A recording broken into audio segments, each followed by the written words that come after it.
husband's relationship with me, we began to become very close, and I stayed in that relationship so he was a with good him. listener. Yes. So They don't call it a rebound. I and you know what? We fought that thing. I don't want to be your rebound, and That didn't work. Eventually we did end up together. Okay. So that wasn't the plan, but that's how it ended up working out. And long story short, he was a man who believed in polygamous relationships. By the time I figured that out, it was far too late. I'd already, kind of grown feelings for the guy, had been cheated on once, had been cheated on twice, and numerous times found out I was the one that was the side chick, then found out his divorce really wasn't going through, and all types of other nonsense that was going on. And in the midst of his lies and deceit about it, by the time I got cheated on the last time, it was more so, oh, well, by the way, can you have her as your sister, wife type person? Oh, but I'm not going to marry you. Huh? How long did that last?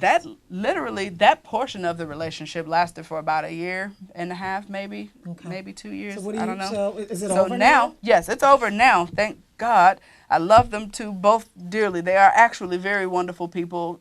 She's amazing. He's great, and who's that? The other lady.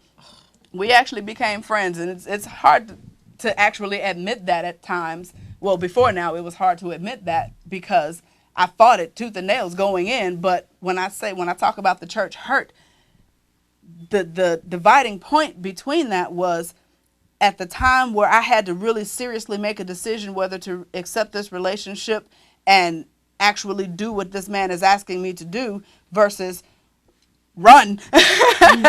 It was at a point where I was at a critical life-changing point. I was losing my home. I was losing my apartment that I was staying in with my 3 children at this time. And I was crying out to the church for help because I wanted out of that relationship. I knew I wasn't in the right place. I wanted to do better. I wanted my relationship with God to be right. So why didn't you just do it?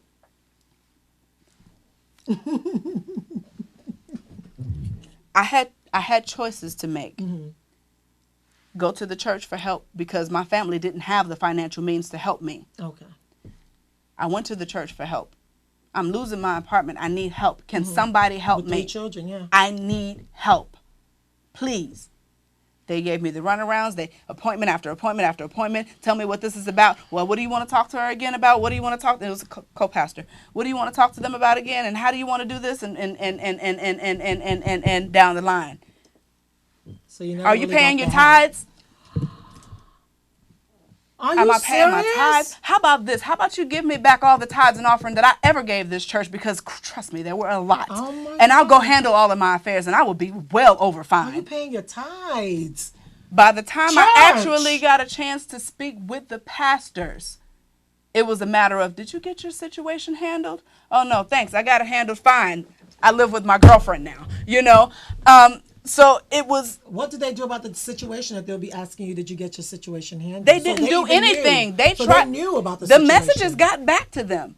They even tried to send me to another church saying, oh, well, this church over here, they help with that type of thing and they help with paying light bills. Maybe they'll help you with your rent too. And I'm thinking, but you're my church. You are my spiritual house. You are where I get fed. You are where I pay my tithes. You are where I pay my offering. I'm crying out to help for help from you. And you won't help me. My other option, let this man pay my not back rent, but rent to move into a new place with her because now it's easier for him to take care of this household as it was to take care of your household and 2 households. Girl yes. That he's dating. Yes. So he's dating the both of you. Yes. And you're living in this house because he's paying for the rent. Yes. He paid for us to move in together and to deal with my homelessness and the ending of her lease. This is how it was rectified. I had to make a choice. Do I run back home to mom where my business issues will never get solved, where there's no business ending ever there? I'm not going to ever make anything that I need to do business-wise happen when I'm at my mom's house. I can't go run back home. Well, my church won't help me. The only other option that I have is this man standing here who says he loves me. And I actually kind of believe he does, but he loves himself and his agenda more than he loves me. And now I have to accept this. God, where's the provision? Because they keep telling me that there's this provision here, or excuse me, they prophesied prophesied to me after the fact, saying that, oh, there was provision there and God was never going to let you lose your home. Well, where was it? Because I'm asking for help. I'm asking for guidance. I'm praying about it and I can't hear anything. And I'm already not walking in the line that I should walk. I need help hearing. I can't even hear. So this relationship, when I talk about the hurt and the help, yes, my church helped me. They broke chains and years of bondage and bad thinking, mental mindsets. They broke it all off. But then now here I am in church hurt, and I walked away because I could no longer stand on the praise team and look at my pastors and listen to them preach and look at the, you know what his response to me was when he asked me, well, did you get it taken care of? Well, you know, we had these conferences that we were paying for, that we were coming into, and we had to deal with paying for the pastors to come fly in, and we had to make sure that their hotel arrangements and accommodations were taken care of. So I hope you understand. Yeah, I understand. I can't stay here any longer. And I couldn't. So I left. I walked away, but I walked away from church. I walked away. I didn't want to hear anything about a religious anything, because you people are more religious. You're more concerned with the things that are going on outside of what the wrong is that you're already doing. You're not concerned with your members. You're concerned more so with flaunting your trips and flaunting your expensive cars than you are with helping the members that are in your church. You preach prosperity, but then you can't help the people that are actually wondering. How many times have I gone into the church and paid my last on the spiritual word, but I can't figure out how I'm going to pay my light bill when I get back home. I don't know how my water is going to be when I get back. Is it going to be on? Wow. But I paid this to you based on this word. But it goes back to knowing God for yourself. It goes back to knowing the word for yourself. I lacked that. I missed that relationship from when I was younger growing up. I never got fully back into that. That relationship was never fully restored until after I walked away from the religious aspect of things. Then I got back with God. And I'm not saying that has to be the case for everybody, but I am saying that sometimes the religious aspect of things is just too much. I'm tired of all of the you talk about tradition. I don't want to hear about the traditional way of things. I don't want to hear about what's been done in the past. I don't want to hear about how things have been handled from this point to this point and from this point to this point, because now we're looking at from this point to this point and you can't handle it and neither can I. What are we going to do different to rectify this situation? Because you're still teaching from the past. I'm lost for words. Wow. So now I'm getting back in church. Now I'm trying to find a place that'll feed me, a place that I can feel comfortable knowing. But it's only after I've begun to get back in the word for myself, only after I've sought out and started seeking God for myself and figuring out, okay, is this where my relationship really lies? I need my relationship to be right. I don't want to hear nothing else. Give me you, God. That's it. This song keeps coming to my head. Is it My Help? Keeps coming to my head. You know, my help, all of my help cometh from the Lord. And I said I wasn't going to cry. Oh, goodness. My God. But you know what? There's no testimony without a test. You're right. There is no testimony without a test. I mean, and what people don't understand is that it's easy to say, you did this wrong. If you did it better this way, if you did it that way, maybe it happened this way. Who are you to even say how a person is to do it? Who are you? You know, all you can do is take it from what you've heard to try to help. And you can't help everybody and their mama, but you have to have the spirit of even wanting to be. I mean, if the pastor could have easily said, you know what, Sister So-and-so, can she stay with you and her children? Stay with you until we get this thing situated? Instead of asking a silly question. Or one of their many homes that they have. Many homes that they have. Yeah. Instead of their situation of, do she pay tithes? I mean, is that the qualification to get into the kingdom of God? Did you pay your tithes? Because you ain't going to be able to get in here. Wow. Yeah, oh, man. I said I was not going to cry. Don't see. We made it to the end. We made it. We made it. It's all right. Oh, my God. All right. Hi. This is Rasheeda with Issues That Matter. We're about to close it out. Please talk to me. Hello. Hi. Hi, my name is Ben. I'm calling from St. Paul, Minnesota. Minnesota. All right. Minnesota, correct. Wow. How's the weather out there? Wow, a little bit cold, but we can still We manage. can handle it. Awesome. Awesome. Thank you so Okay. much for calling in. What's your question? Yes, I just listened briefly to, although I didn't get your names, the lady on black, Brenda. personal story. Okay, I just listened to her personal story, and I feel so bad about the whole situation, and I know how heavy her heart is, and I am as surprised as the other lady on the second lady because I saw she was really surprised at what she went through. And my question is this, seeing, having passed all those, experiences, will you find an opening in your heart to give any church a second chance?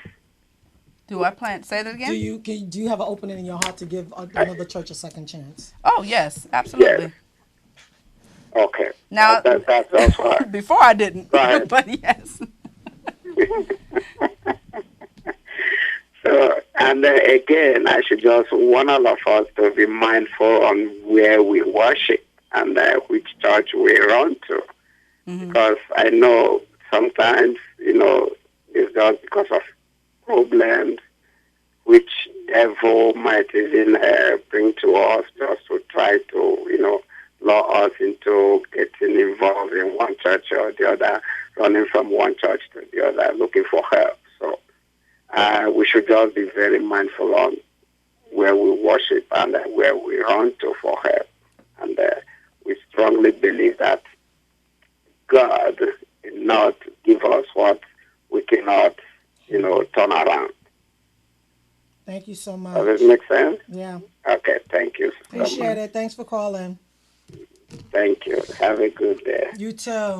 Bye bye. Thank you so much, everyone at home that are watching, that have taken time out to watch this live. I am really very much lost for words. It's like churches these days has become a business. A lot of congregational people just feel that, like she was saying, they were more concerned about conferences and concerned about these things, and those are truly by the wayside. I think a lot of pastors, there's nothing wrong with evangelizing, but if you can't take care of the children that you have, why do you even want more? If you can't take care of what's in your house now, why do you even want more? Is churches, are they hurting you? Are they healing you? Well, I don't want to talk for the churches. I really don't. But I feel like as people, we should, you know, have a sense of being a caretaker, caring for people, doing as much as we can. And if you truly believe that you can't do anything, find someone that can. Let's try to be our sisters and our brothers keeper, because that's truly what God is about. That's what God really wants us to do. It's not for you to talk the church talk, walk the church walk, shout the praise the way the church people do it. But then when it's now time for you to give back, you run back from it. You run back from it. I really want to thank Brenda for coming out and really sharing her story with us. I really do appreciate it because, like the guy said, a lot of other women would not be able to come here and sit here and talk about their mistakes. But they will always point the finger and talk about the guy's mistakes, but they never really talk about their mistake. So I truly do appreciate you for that. I pray that God will continue to order your steps and to form and order your destiny to what He truly wants you to be, what He truly wants you to do, to bless your children as well. And I just wish you the best. I wish you everything good. Thank you. And I want you to, my word for you would be, go back into that Bible. Hmm. Everything that you're supposed to do step by step is in the Word. It's not in the pastor. That's why I say don't expect too much from the church. It's not in the pastor. It's not in the people of the church. If they can help you, fabulous. If they can't, your true helper is Jesus at the end of the day. And he has never failed. He will always, always come through. My favorite word is that Matthew 7, verse 7, which says, asking you shall be given, seeking you shall find, knock on the door, and he's there to open it for you. He says that I'm not a man that I shall lie to you, nor was I born a son of man, you know, that I should just be doing you anyhow. He's not a man that he should lie, nor is he a son of man that he needs to repent for anything. There's nothing that God says out of his mouth that will ever come back to him without doing that which he has called it to say. He said, if your daughter was to ask you for meat, would you put a snake in a child's hand? No, you wouldn't. If your daughter said, Ma, I need this outfit, you try your best to get her the outfit. He says, if you ain't a good person, you that's not good for nothing, is able to give your daughter good gifts, how much me, your Father in heaven, who owns the whole heavens and the earth, and you come to me asking me for something, and I'm not going to give it to you, he's going to give it to you. He will, every time. He never misses out on that. So it pains my heart to know that people claim they love the Lord. They shout the praises of the Lord. But when it really get down to you doing the things of God, they back out. But it's not every Christian. That's why I thank the guy that called last that, can you give church another chance? But don't put your hope In the church. in the Yeah, church. exactly. Because it ain't about them. That was an expensive lesson. Don't ever Expensive put your lesson. hope in the church. Yeah. Your hope is, so once you have him, you give it to him every day. And he will provide for you every day. Thank you so much for coming. I really appreciate Thank it. you for having me. God bless you. All right, you. guys. Bye. Thank you so much. All right, Woo! wonderful. Lord Jesus. You made me cry. Oh, Oh, my God. Okay. All right. Wow. So where do you live now? excuse me, I'm down in Stockbridge.